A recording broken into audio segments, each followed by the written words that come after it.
Bismillahirrahmanirrahim. Assalamualaikum warahmatullahi wabarakatuh. Alhamdulillahirabbil alamin wa bihi nasta'inu ala umuri dunya waddin wa ala alihi wa sahbihi ajmain amma ba'du. Pertama-tama marilah kita panjatkan puji serta syukur kehadirat Allah Subhanahu wa taala di mana karena berkat dan kita bisa berkumpul di Zoom meeting kali ini dengan sehat walafiat.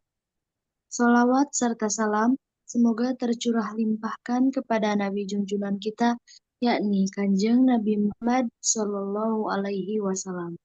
Semoga kita semuanya mendapatkan syafaat darinya hingga akhir zaman. Amin ya Allah ya Robbal Alamin. Yang saya hormati dosen pengampu mata kuliah belajar pembelajaran Bapak Dian Kurniawan, Sarjana Pendidikan, Magister Pendidikan, dan rekan-rekan semuanya yang saya banggakan.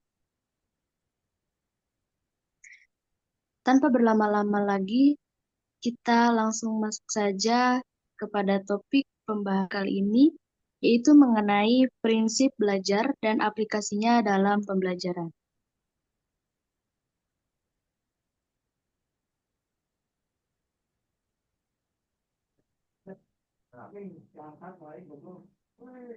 Sebelum lanjut ke selanjutnya, di sini saya akan menyebutkan anggota kelompok dari kelompok 8 ini. Yang pertama ada Randy Mulyana dengan nomor NPM 222-151-059.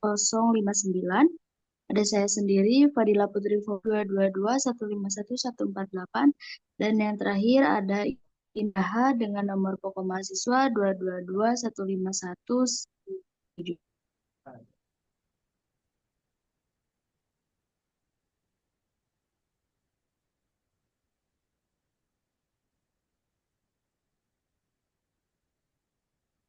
Di sini ada tabel of content dari materi.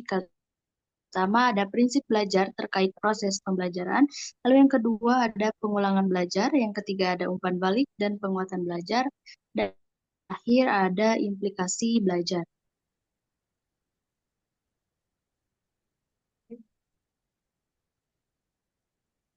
Oke, langsung saja kita ke pematerian pertama, yaitu akan membahas mengenai prinsip-prinsip belajar dan proses pembelajaran yang akan disampaikan oleh saya sendiri. Oke, untuk prinsip-prinsip belajar dalam proses pembelajaran itu ada di mana prinsip pembelajaran itu merupakan aturan atau konsep yang membantu menjelaskan bagaimana seseorang memperoleh dan menyerap pengetahuan keterampilan. Nah, untuk yang poin pertama itu ada kesiapan atau readiness. Kesiapan belajar itu mengacu pada kondisi fisik, mental, dan emosional seseorang sebelum pembelajaran. Jika individu belum siap, pembelajaran akan menjadi sulit atau tidak efektif. Contohnya, jika seorang siswa ia cukup istirahat dan dalam kondisi emosional yang maka pembelajarannya akan lebih fokus. Dan jika siswa yang kurang tidur atau sedang mengalami stres, maka pada saat pembelajarannya itu tidak fokus, jadi belum siap untuk menerima pembelajaran. Lalu yang kedua ada motivasi. Motivasi adalah dorongan yang membuat seseorang ingin belajar dan mencapai tujuan. Motivasi ini dapat dibagi menjadi beberapa poin. Motivasi intrinsik dan yang kedua motivasi ekstrinsik. Untuk motivasi intrinsik adalah dorongan yang berasal dari dalam seperti keinginan untuk memahami sesuatu karena rasa ingin tahu. Lalu untuk motivasi ekstrinsik itu adalah dorongan yang berasal luar, seperti hadiah, nilai bagus, atau pujian dari orang lain. Contohnya, seorang siswa ingin menguasai bahasa asing karena tertarik dengan budaya atau suatu negara, memiliki motivasi intrinsik. Nah, contoh untuk motivasi ekstrinsiknya itu di mana siswa yang belajar keras agar mendapatkan penghargaan dari guru atau orang tua yang memiliki motivasi ekstrinsik tersebut. Lalu poin yang ketiga ada asosiasi. Prinsip asosiasi menyatakan bahwa seseorang akan lebih mudah belajar jika informasi baru dikaitkan dengan pengalaman atau pengetahuan sebelumnya. Contohnya, seorang siswa yang sudah memahami konsep penjumlahan akan lebih mudah mempelajari perkalian karena mereka dapat mengasosiasikannya dengan penjumlahan berulang. Contoh lain, jika dalam pelajaran sejarah, guru dapat menghubungkan peristiwa masa lalu dengan situasi saat ini, agar siswa lebih mudah memahami dampaknya. Lalu, poin selanjutnya ada latihan dan pengulangan. Latihan dan pengulangan memungkinkan seseorang untuk meningkatkan pemahaman dan keterampilan dengan memperkuat jalur neural dan dalam otak. Contohnya, dalam pembelajaran matematika, siswa yang sering berlatih mengerjakan soal akan lebih mudah memahami konsep dibandingkan mereka yang hanya membaca teorinya saja. Poin selanjutnya yaitu partisipasi aktif. Individu yang belajar lebih efektif ketika mereka terlibat secara langsung dalam proses belajar, diskusi, atau praktik langsung. Contohnya, siswa yang melakukan eksperimen sendiri dalam mata pelajaran sains akan lebih memahami konsep dibanding hanya membaca teori saja di buku. Untuk poin selanjutnya, yaitu umpan balik atau feedback. Umpan balik orang mengetahui apakah mereka telah memahami materi dengan benar atau masih perlu perbaikan. Contohnya, guru yang memberikan koreksi terhadap jawaban siswa akan membantu mereka memahami kesalahan dan memperbaikinya di masa depan. Contoh lain, jika di dalam dunia kerja, contohnya itu seorang karyawan yang mendapatkan umpan balik dari atasan akan lebih mudah mengembangkan keterampilannya. Oke, untuk poin selanjutnya ada transfer belajar. Transfer belajar terjadi ketika seseorang menerapkan apa yang telah dipelajari dalam situasi yang berbeda. Contohnya, seseorang siswa yang belajar konsep perhitungan dalam matematika dapat menerapkannya dalam kehidupan sehari-hari, seperti menghitung diskon saat belanja, eh, jika dalam penjualan bagaimana caranya supaya tidak rugi, dan lain sebagainya.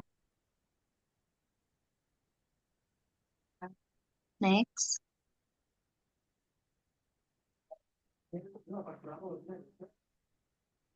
Nah, untuk yang kedua itu ada pengulangan dalam belajar. Pengulangan belajar adalah strategi untuk meningkatkan daya ingat dan pemahaman melalui latihan yang dilakukan secara terus-menerus. Nah, dalam pengulangan dalam belajar ini ada eh, dua poin. Poin pertama itu teori kurva lupa dan yang kedua ada latihan bertahap. Untuk teori kurva lupa, menurut Herman Ebbinghaus, kan bahwa seseorang cenderung melupakan informasi dalam waktu singkat jika tidak diulang. Nah, dengan pengulangan yang terjadwal, daya ingat seseorang itu akan meningkat secara signifikan. Contohnya, siswa yang mengulang materi pelajaran beberapa kali itu akan lebih mengingat informasi dibandingkan yang hanya belajar sekali sebelum ujian. Lalu yang kedua itu latihan bertahap. Latihan yang dibagi ke dalam sesi kecil dengan jarak waktu tertentu atau spaced repetition lebih efektif dibanding dalam satu waktu lama. Contohnya itu, siswa yang belajar sedikit demi sedikit setiap itu akan lebih menguasai materi dibandingkan siswa yang belajar dalam waktu lama hanya sehari sebelum ujian.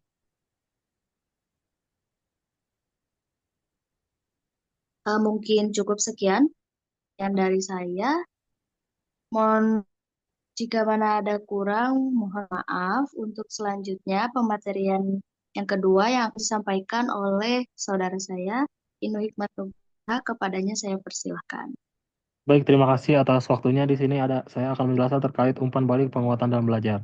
Umpan balik penguatan adalah strategi dalam pembelajaran yang bertujuan untuk memperkuat perilaku yang diinginkan dan mengurangi perilaku yang tidak diinginkan. Contohnya apa? Ada tiga jenis di sini. Yang pertama penguatan positif, di mana memberikan hadiah atau penghargaan untuk meningkatkan kemampuan suatu atau perlakuan siswa. Contohnya seperti guru memberikan pujian atau hadiah kepada siswa yang aktif bertanya di kelas. Yang kedua yaitu penguatan negatif, di mana menghilangkan sesuatu yang tidak menyenangkan untuk meningkatkan perilaku yang diinginkan. Contohnya apa? Guru membebaskan siswa dalam memberikan tugas, guru membebaskan siswa dari tugas tambahan karena telah menyelesaikan pekerjaan dengan baik. Yang ketiga yaitu umpan balik korelatif, di mana bertujuan untuk mengurangi atau menghentikan perilaku yang tidak diinginkan. Contohnya seperti apa? Contohnya seperti siswa yang sering mengganggu temannya di kelas, diberikan teguran atau dikurangi poin kehadiran. Nah, lanjut untuk yang selanjutnya yaitu implikasi belajar dalam pendidikan. Prinsip-prinsip belajar memiliki pengaruh besar dalam dunia pendidikan. Ada tiga. Yang pertama, desain kurikulum, di mana desain kurikulum merupakan atau rancangan yang harus diikuti berdasarkan pemahaman tentang bagaimana siswa belajar. Contohnya, kurikulum Merdeka memberikan fleksibilitas bagi siswa untuk belajar sesuai dengan minat dan bakat mereka. Yang kedua yaitu metode pengajaran. Guru harus memilih metode pengajaran yang sesuai dengan cara siswa belajar. Contohnya seperti metode discover learning, membantu siswa menemukan konsep sendiri sehingga lebih memahami materi tertentu. Yang ketiga adalah evaluasi pembelajaran.